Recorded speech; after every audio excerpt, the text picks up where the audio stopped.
Hello friends, this is Jasvi. Welcome to Adhigam Manch. We are present here with another new and important session. Friends, आज के इस session में आज जो हम करने वाले हैं टॉप 30 PYQs यानी कि प्रीवियस ईयर क्वेश्चंस। सीटेट के हम प्रीवियस ईयर क्वेश्चंस यहाँ पे डिस्कस करेंगे। तो आज जो हम डिस्कस करेंगे वो रहेगा पेपर 2 यानी कि सेकंड पेपर 6 to 8 में जो पूछा जाता है।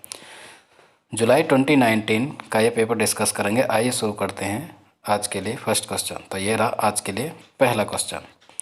चाइल्ड डेवलपमेंट एंड पेडागोजी, बाल विकास एवं शिक्षा शास्त्र से संबंधित हम यहाँ पे क्वेश्चन डिस्कस करेंगे।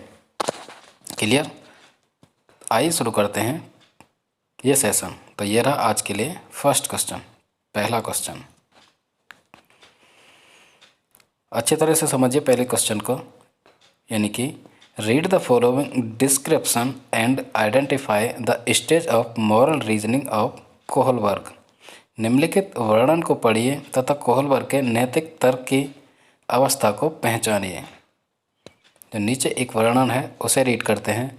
अंतःकरण के स्वचयनित नैतिक सिद्धांतों के द्वारा सही कार्य परिभाषित किया जाता है, जो कानून एवं सामाजिक समझौतों पर ध्यान दिए बिना संपूर्ण मानवता के लिए वैध होता है। तो नैतिक विकास से संबंधित जो कोहलबर्ग की है उसमें अंतःकरण यानी कि खुद की सुनना, अपने अंतःकरण की सुनना और अपने सिद्धांत, अपने नैतिक सिद्धांतों का चयन करना, सही क्या है गलत क्या है, किसी भी कानून किसी भी समाज से परे जाना, सिर्फ अपने अंतःकरण की सुनना।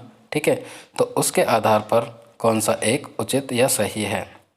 ठीक, यदि फर्स्ट ऑप्शन की बात करें तो यंत्रीय उद्देश्य अभिविन्यास, सामाजिक अनुबंधन अभिविन्यास, सामाजिक क्रम व्यवस्था अभिविन्यास, सार्वभौम नैतिक सिद्धांत अभिविन्यास। ठीक है, तो friends instrumental purpose orientation, social contract orientation या फिर सोशल ऑर्डर मेंटेनिंग ओरिएंटेशन या फिर यूनिवर्सल एथिक। ठीक है, तो फ्रेंड्स कोहलबर्ग ने नैतिक विकास से संबंधित 6 अवस्थाओं की वो बात करते हैं। 6 अवस्थाओं में यदि हम बात करें, ठीक है, तो यहाँ पे जो करेक्ट रहेगा option first, second, third, fourth कौन सा रहेगा आप भी रीड करिए और समझिए। ठीक है, जब बच्चा अंतःकरण की सुनेगा, बच्चा या व्यक्ति, उसे समाज कानून से कोई फर्क नहीं पड़ता, उसके लिए उस समय वो उचित है जो वो करता है, यानी कि अपने अंतर आत्मा की सुनता है। वो डिसीजन उसका जोखिम भरा भी हो सकता है। ठीक है, तो यहाँ पे फोर्थ ऑप्शन बिल्कुल करेक्ट रहेगा। क्लियर? यानी कि सार्वभौम नैतिक सिद्धांत अभिविन्यास, the universal ethical principle orientation. जो उनकी सिक्स्थ लास्ट अवस्था है, छठी अवस्था की यदि हम बात करें तो यानी कि पोस्ट कन्वेंशनल जो स्टेज है, पोस्ट कन्वेंशनल मॉरलिटी, उसमें ये 2 स्टेजेस की बात करते हैं। ठीक है, तो जो लास्ट सबसे सिक्स्थ है यानी कि सार्वभौम नैतिक सिद्धांत अभिविन्यास, the universal ethical principle orientation.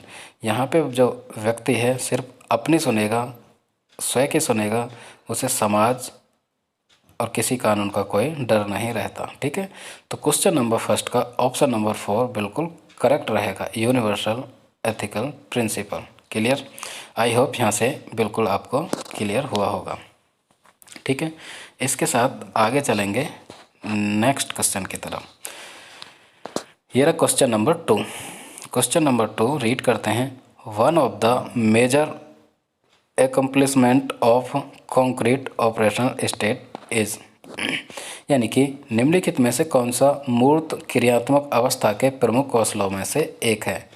मूर्त क्रियात्मक अवस्था यानी कि 7 से 11 वर्ष की जो अवस्था है, जिसमें तर्क आ गया होता है, बच्चे में लॉजिक करने लगता है। ठीक है, तो प्याजे ने संज्ञानात्मक विकास से संबंधित 4 अवस्थाएं दी हैं, 4 अवस्थाएं बताई हैं। हम बार बार डिस्कस कर चुके हैं प्याजे से संबंधित जब भी क्वेश्चन आता है। तो कॉन्क्रीट ऑपरेशनल स्टेज की यदि हम बात करें तो ऑप्शन यानी कि सजीवात्मक चिंतन, सुरक्षित रखने की योग्यता, परिकल्पित निगमनात्मक तर्क या फिर द्वितीयक वर्तुल प्रतिक्रिया यानी कि सेकेंडरी सर्कुलर रिएक्शंस। तो 7 से 11 वर्ष की अवस्था की जब भी हम बात करते हैं तो उसमें तर्क तो आ ही जाता है, इसके साथ साथ जो ऑप्शन बिल्कुल करेक्ट रहेगा, सजीव बात की यदि हम बात करें तो वो इससे पहले प्री ऑपरेशन में आ जाती है। यहाँ पे ऑप्शन नंबर 2 बिल्कुल करेक्ट रहेगा, यानी कि सुरक्षित रखने की योग्यता, एबिलिटी टू कंजर्व। यहाँ पे 3 जो विशेषता हैं वो उल्लेखनीय हैं। CCS यानी कि पहले की यदि हम बात करें, पहले सी की यदि हम बात करते हैं तो यहाँ पे रहेगा फ्रेंड्स कंजर्वेशन।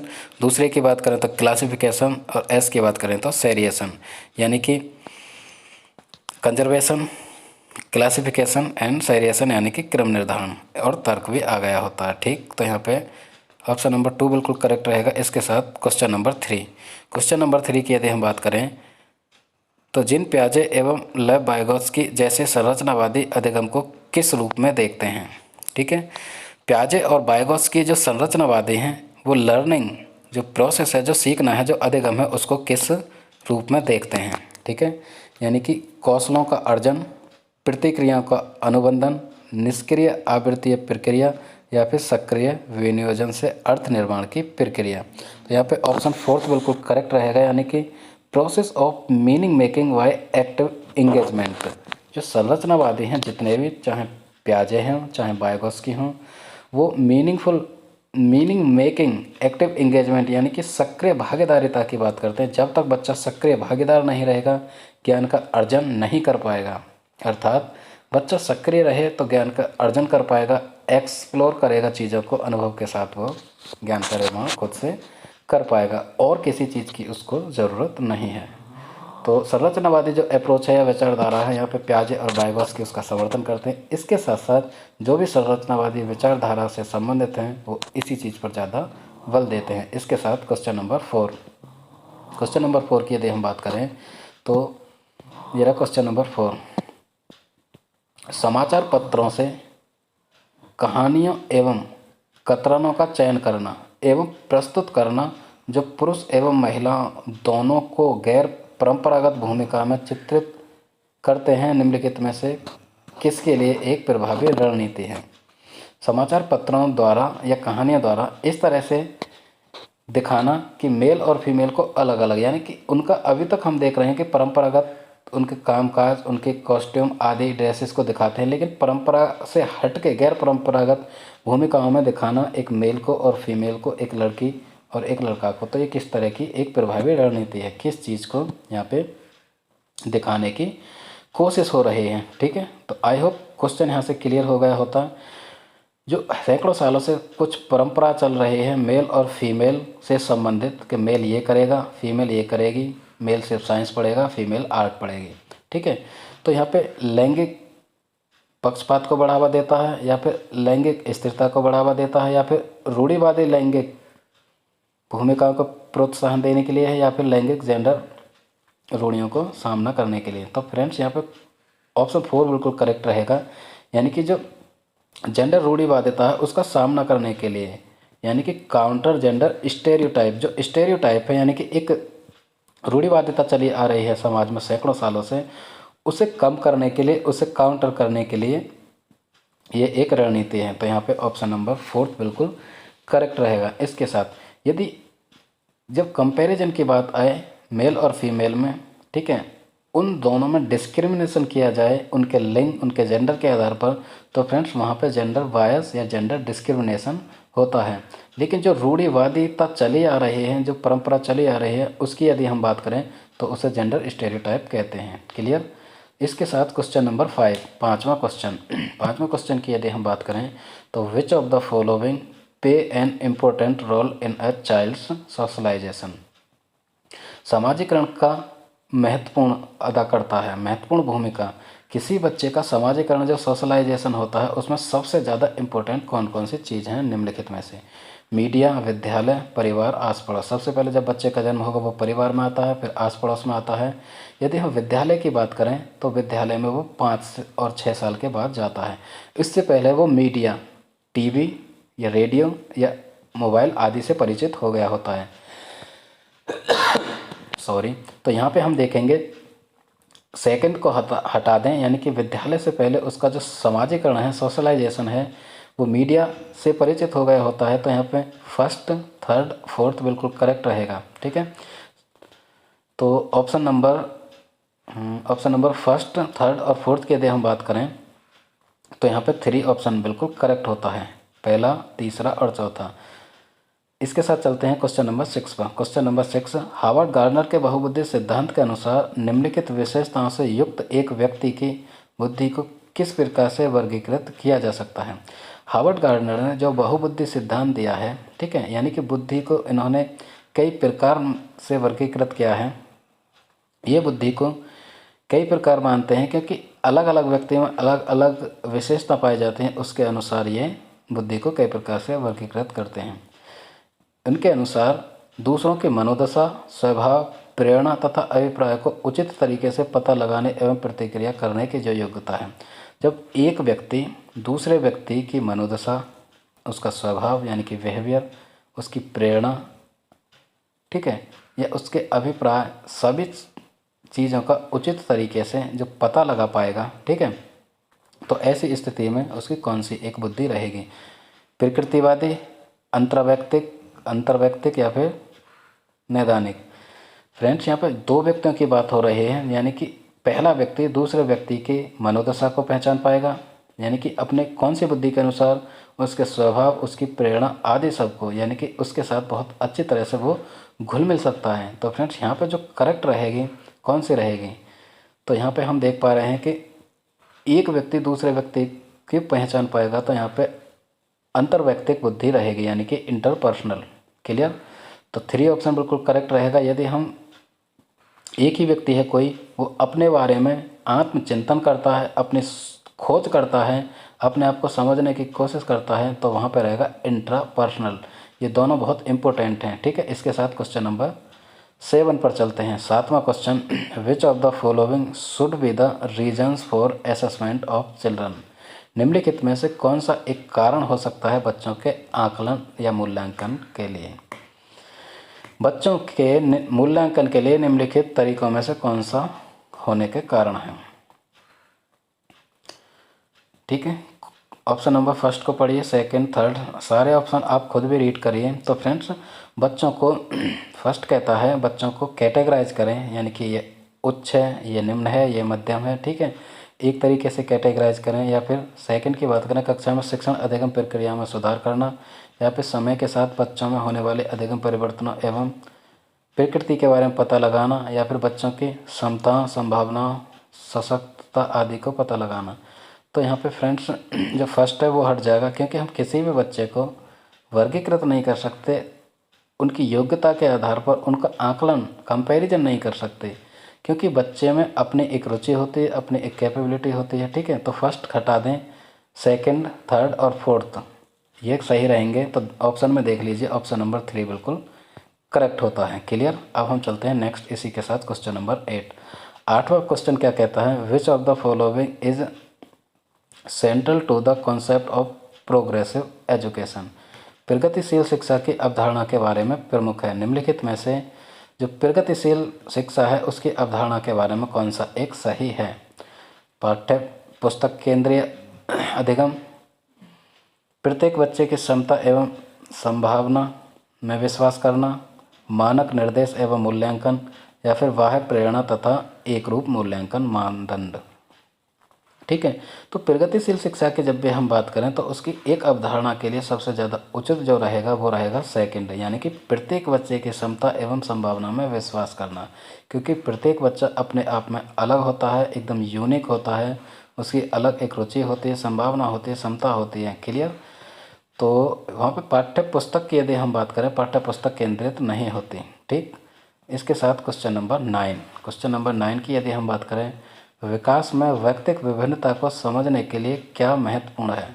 फ्रेंड्स, क्योंकि जब भी हम व्यक्तियों की बात करते हैं, बच्चों की बात करते हैं, 2 बच्चों की बात करें तो उनमें इंडिविजुअल डिफरेंसेस पाए जाते हैं। उनकी बॉडी स्ट्रक्चर की बात करें, आँखों का कलर हो, बालों का कलर हो, बॉडी हाइट हो, उनका वजन हो, एक हो सकता है। यानी कि कोई भी 2 व्यक्तियों में, कोई भी 2 बच्चों में बहुत सारी जो विशेषताएं सेम हो सकती हैं, लेकिन उसके बावजूद भी कुछ ऐसी विशेषता जरूर से रहेंगी जो डिफरेंट रहेंगे। उसी के आधार पर व्यक्तिगत विभिन्नता का हम पता लगाते हैं, क्योंकि बच्चे अलग होते हैं। इवन कोई ट्विंस जुड़वा बच्चे भी हों, उनमें भी अलग अलग व्यक्तिगत विभिन्नताएं पाई जाती हैं।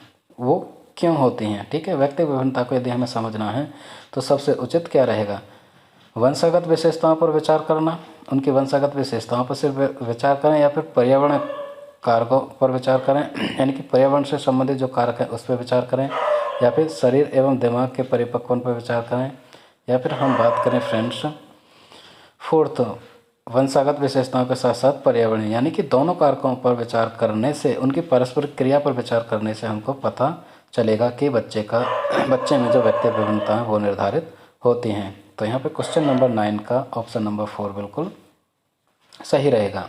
क्लियर, यानी कि वंशगत विशेषताओं के साथ साथ पर्यावरणीय कारकों एवं उनकी पारस्परिक क्रिया पर विचार करना। क्लियर, तो यहाँ पे ऑप्शन नंबर 4 बिल्कुल करेक्ट होता है। किसी भी बच्चे में व्यक्ति विभिन्नता का पता लगाना है तो उसकी हेरिडिटी, उसका एनवायरनमेंट, दोनों के साथ जो अन्योन्य या पारस्परिक क्रिया होती है उसका पता लगाना होगा, उस पर विचार करना होगा। ठीक है, दोनों कारण ही किसी व्यक्ति के विकास को निर्धारित करते हैं। इसके साथ चलते हैं क्वेश्चन नंबर 10। 10वां क्वेश्चन की यदि हम बात करें, विच of the following is not a principle of development, निम्नलिखित में से कौन सा विकास का एक सिद्धांत नहीं है। ठीक है, बाकी सभी विकास के सिद्धांत रहेंगे, जो एक है वो नहीं रहेगा, उसको हमें देखना है। व्यक्ति अलग अलग गति से विकास करता है, बिल्कुल सही है। विकास तुलनात्मक रूप से क्रमिक होता है, बिल्कुल सही है। ठीक है, विकास समय के साथ धीरे धीरे घटित होता है, ये भी सही है, क्योंकि विकास डेवलपमेंट जो होता है स्टेजेस में होता है। ठीक है, तो कौन सा एक नहीं है, फोर्थ बिल्कुल करेक्ट रहेगा। ठीक है, इसको रीड करते हैं पहले। विकास की सटीक गति एवं प्रकृति जन्म के समय ही निर्धारित हो गई होती है, यानी कि हो जाती है। जब बच्चे का जन्म होता है तभी भी यह बिल्कुल निश्चित हो जाता है कि ठीक है विकास किस दिशा में जाएगा, किस तरह से निर्धारित होगा। ठीक है, तो ये एक विकास का सिद्धांत बिल्कुल नहीं है। जन्म के समय किसी बच्चे का विकास कतई निर्धारित नहीं होता, जैसे जैसे धीरे धीरे बच्चा आगे बढ़ेगा उसका विकास निर्धारित होगा। डिफरेंट स्टेजेस में उसका पर्यावरण का प्रभाव पड़ेगा, उसका वंशानुक्रम का प्रभाव पड़ेगा, तभी किसी बच्चे का विकास निर्धारित होगा। ठीक है, जन्म के साथ हम नहीं कह सकते कि किसी बच्चे का विकास यहाँ पे निर्धारित होगा। तो यहाँ पे फोर्थ ऑप्शन बिल्कुल करेक्ट होता है क्वेश्चन नंबर 10 का। इसके साथ नेक्स्ट चलते हैं question number 11। Question number 11 discuss करते हैं। तो ये रहा क्वेश्चन नंबर 11। अनेक शोध अध्ययनों से पता चला है कि शिक्षक लड़कियों की अपेक्षा लड़कों से अधिक पारस्परिक क्रिया करते हैं, इसका सही विवेचन क्या है। ठीक है, इनकी बहुत सारे रिसर्च और स्टडी से पता चला है कि जो टीचर हैं लड़कों की अपेक्षा, ठीक है, यानी कि गर्ल्स की अपेक्षा बॉयज़ पर ज़्यादा ध्यान देते हैं, उनके साथ ज़्यादा इंटरेक्शन करते हैं। ठीक, तो निम्नलिखित में से पढ़कर यानी कि कौन से ऑप्शन सही इस चीज़ की विवेचना करते हैं, ऐसा क्यों है आखिर। ठीक है, लड़कियों की तुलना में लड़कों में शैक्षिक क्षमता काफ़ी अधिक होती हैं, ये बिल्कुल हट जाएगा, ऐसा बिल्कुल नहीं होता। लड़कियों की तुलना में लड़कों को अधिक अवधान की आवश्यकता होती है। ठीक है, यानी कि जब भी हम बात करें बॉयज़ की और गर्ल्स की, तो उनका बॉयज़ ज़्यादा ब्रिलियंट होते हैं, ज़्यादा इंटेलिजेंस होते हैं गर्ल्स की अपेक्षा, ऐसा कतई भी नहीं कह सकते हम, क्योंकि दोनों इक्वल हैं। किसी की इंटेलिजेंस कितनी है इसका पता नहीं लगा सकते। ठीक है, इसीलिए ऑप्शन नंबर बी भी हट जाएगा। यदि हम सी की बात करें, यह शिक्षण में लिंग पक्षपात का एक उदाहरण है। ठीक है, तो 3 बिल्कुल करेक्ट रहेगा। 4 की बात करें, 4 पे भी बहुत ही बेहुदा बात हो रही है। ठीक है, तो यहाँ पे ऑप्शन नंबर 3 बिल्कुल करेक्ट होता है। इसके साथ चलते हैं नेक्स्ट।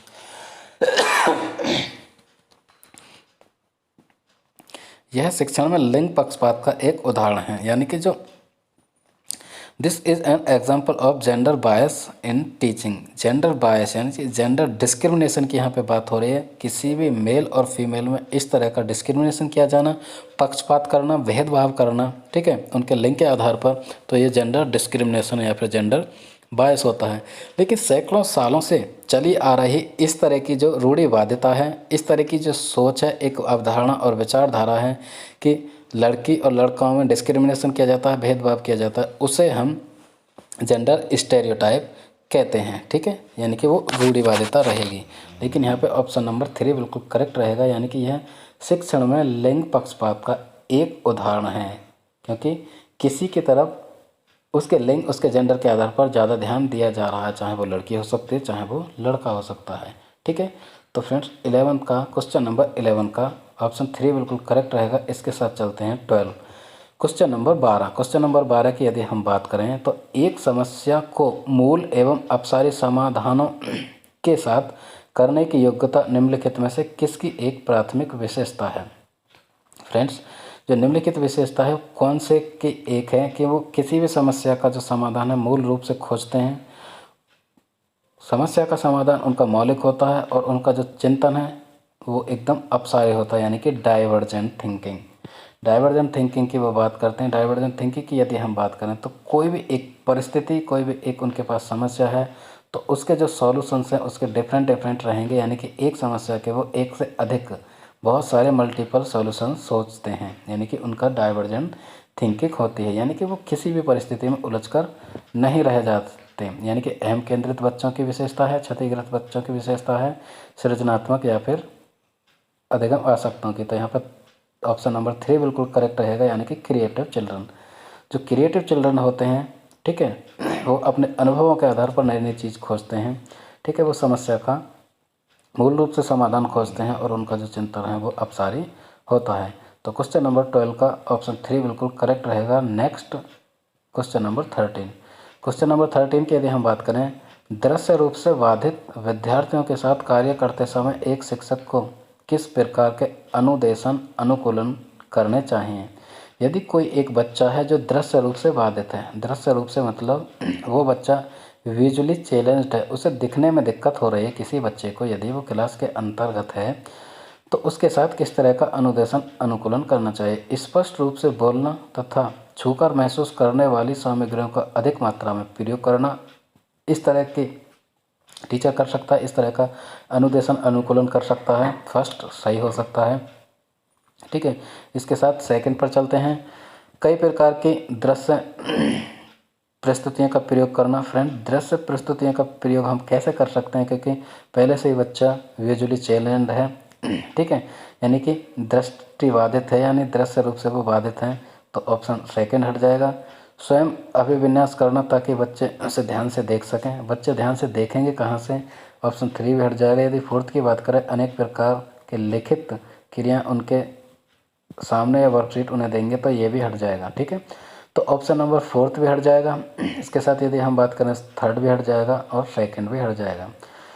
तो दूसरा, तीसरा और चौथा सारे ऑप्शन हट जाएंगे, क्योंकि बच्चा देखने में जब चैलेंज्ड है तो वो कहाँ से देख पाएगा। इसके साथ जो फर्स्ट ऑप्शन है वो बिल्कुल करेक्ट रहेगा, ठीक है। तो 3 ऑप्शन हट जाते हैं, दूसरा, तीसरा और चौथा। क्लियर। तो पहला ऑप्शन बिल्कुल करेक्ट होता है, यानी कि स्पष्ट रूप से बोलना। एक टीचर को चाहिए कि वो स्पष्ट रूप से बोले सबसे पहले तो, और बच्चों को ऐसी सामग्री प्रस्तुत कराए जिससे बच्चा उसे छूकर महसूस कर सके, ठीक। तो यहाँ पर फर्स्ट ऑप्शन बिल्कुल करेक्ट रहेगा। जैसे हम बच्चे को स्क्वायर पढ़ा रहे हैं, ठीक है, तो स्क्वायर की शेप दिखाएं, उसको बताएं कि देखो बेटा यहाँ पे ये इसकी लंबाई है और ये चारों दिशाओं में बिल्कुल सेम है। तो इस तरह की जो एक आकृति रहेगी वो एक स्क्वायर रहेगी। यदि हमें बच्चे को बॉल दिखानी है, एक गोला समझाना है, तो उसके समक्ष एक बॉल प्रस्तुत करेंगे और उसे बताएंगे कि बेटा इस तरह से एक गोला होता है। इसके साथ अब हम चलते हैं क्वेश्चन नंबर 14। 14वां क्वेश्चन रहेगा। 14वां क्वेश्चन यानी कि सहयोगात्मक अधिगम एवं हम उम्र साथियों के साथ शिक्षण का एक समावेशी कक्षा में किस प्रकार से उपयोग करना चाहिए। सहयोगात्मक शिक्षण यानी कि cooperative learning and peer tutoring dash in an inclusive classroom. समावेशी शिक्षा में सहयोगात्मक शिक्षण और जो पीयर ट्यूटरिंग है उसका किस तरह से हम प्रयोग कर सकते हैं। सक्रिय रूप से आगे बढ़ाना चाहिए, इस पद्धति को सक्रिय रूप से आगे बढ़ाना चाहिए, या फिर सक्रिय रूप से हतोत्साहित करना चाहिए, कभी कभी प्रयोग करना चाहिए, या फिर प्रयोग ही नहीं करना चाहिए। तो यहाँ पर फर्स्ट बिल्कुल करेक्ट रहेगा, यानी कि सक्रिय रूप से इसको बढ़ावा देना चाहिए। Should be actively promoted. जो इस तरह की एक पद्धति है उसे सक्रिय रूप से बढ़ावा देना चाहिए। हतोत्साहित करने की तो बात बिल्कुल होती नहीं है फ्रेंड। साइकोलॉजी में किसी बच्चे को हम डिस्करेज नहीं कर सकते। कभी कभी प्रयोग से काम नहीं चलने वाला और प्रयोग ही नहीं करना चाहिए, नकारात्मक बात हो गई। तो किसी बच्चे में सहयोगात्मक शिक्षण देना है, पीयर ट्यूटरिंग करनी है, तो उसको सक्रिय रूप से प्रमोट करना चाहिए। इसके साथ 15 क्वेश्चन ये इस सेशन का लास्ट क्वेश्चन रहेगा, क्योंकि नेक्स्ट जो 16 to 30 16 से 30वां क्वेश्चन हम नेक्स्ट पार्ट में डिस्कस कर लेंगे। ठीक है, तो इसी के साथ फ्रेंड्स, यदि इस सेशन से थोड़ी सी भी हेल्प मिल रही है तो हमारे सेशन को लाइक करें, कमेंट करें, अपने फ्रेंड के साथ शेयर करें। यदि अभी तक आपने हमारा चैनल सब्सक्राइब नहीं किया है तो सब्सक्राइब करें और जो बेल आइकन है उसे प्रेस करें, क्योंकि हर वीडियो का नोटिफिकेशन आप तक पहुंचता रहे। आइए अब चलते हैं क्वेश्चन पर। निम्नलिखित में से कौन सा समावेशी कक्षा में सबसे अधिक महत्वपूर्ण है? दोबारा से समावेशी यानी कि इंक्लूसिव एजुकेशन की बात आ गई तो सबसे ज़्यादा इम्पोर्टेंट कौन सा रहेगा? एक रूप निर्देश, मानकीकृत परीक्षण, प्रतियोगी, अधिगम को बढ़ावा देना या फिर विशिष्ट शिक्षा योजना? तो फ्रेंड्स, यहाँ पे ऑप्शन नंबर 4 बिल्कुल करेक्ट रहेगा। समावेशी शिक्षा की बात करें या कक्षा की बात करें तो उसमें विशेष शिक्षा योजना, एक रूप निर्देश हो, मानकीकृत परीक्षण हो, वो सब हट जाएंगे। सबसे पहले समावेशी शिक्षा में जाने से पहले शिक्षा से संबंधित विशेष तरह की योजना तैयार की जाए, यानी कि इंडिविजुअलाइज एजुकेशन प्लान बनाएंगे, तभी तो हम शिक्षा में जा पाएंगे और बच्चों के साथ बच्चों के जो लर्निंग प्रोसेस है, अधिगम प्रोसेस है, उसे आगे बढ़ा पाएंगे। इस कंडीशन में बच्चे अच्छी तरह से सीखेंगे। तो फ्रेंड्स, यहाँ पे हम 15 क्वेश्चन डिस्कस किए हमने। आई होप यहाँ से सारे कॉन्सेप्ट आपको क्लियर हुए होंगे। किसी तरह की कोई दिक्कत परेशानी हो तो हमें कमेंट बॉक्स में ज़रूर से बताएं, उसका हम सॉल्यूशन नेक्स्ट पार्ट में कर लेंगे। तो नेक्स्ट पार्ट जो रहेगा हमारा 16 से 30 वो कर लेंगे हम डिस्कस। इसके साथ keep learning, keep supporting. That was SP Singh signing off.